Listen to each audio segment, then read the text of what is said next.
Силно невреме проследено со град ги сотре посевите во подограждинскиот регион изминатиот викенд.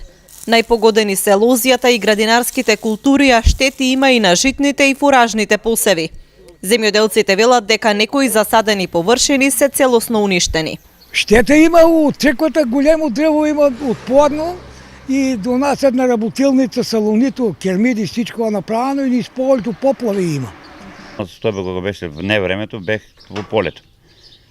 Имам таму лозје, компири и се здаде облакот према рудникот на Палазли горе, према Иловице. За 20 минути слегна во полето, врнеше се држа неколку половина саат. Со многу силен проследан ветар. Поле што имаше таму компири, лозиња, тутуни, феферони садено. Тоа од истиот момент беше 100% за мене оштетено. Штетата е многу голема. Има оштетено фолии, што ги викаме, нели. Па има луцер, пченка, пченица. Сите култури се со голема оштетеност. Во моја проценка, значи има сигурно меѓу 60 и 70%. Сред поле. Па сред поле тоа е фатано на цело.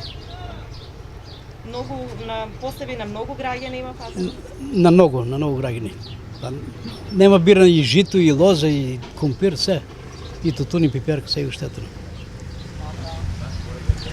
Лоза дека рипа оштетено, 3 декара компир, жито, јонџе, се. Има презиме Шенгов Джеваетин. Со селаните тука, со сите што разговараме, најмногу лозарите, компирарите, тутунџиите, тие што се посејани ниви, сите се оштетени. Невремето се случи на територијата на струмичката општина Босилово. Градоначалникот Зоран Зимбаков вели дека комисија ќе ја утврдува штетата на терен. Надлежност на општината во овој дел е да формира комисија за елементарни и други непогоди. Оваа комисија ќе се формира оваа недела и ќе излезе на лице место, ќе направи увид и ќе направи записник. После тоа комисијата формира елаборат за проценка од штетите. Овој елаборат се праќа до владата на усвојување, за да можат евентуално овие земјоделци да бидат обештетени. Покрај, значи, што има штети во земјоделието, има незначителна материјална штета и во, да кажеме, покукнината, во смисол на паѓање на дрвја врз, конкретно во населеното место Робово, каде што има уништено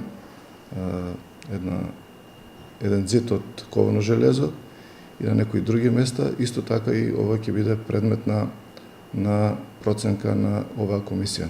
Се надевам дека ќе бидеме брзи во доставувањето на времено на елаборатите, за да сите на крајот задоволени на некој начин. Силниот ветер нанесе штети и на неколку приватни имоти, главно на кровови од објекти и од откорнати дрвја. Проценка ќе се направи и за овие уштетувања од силното невреме.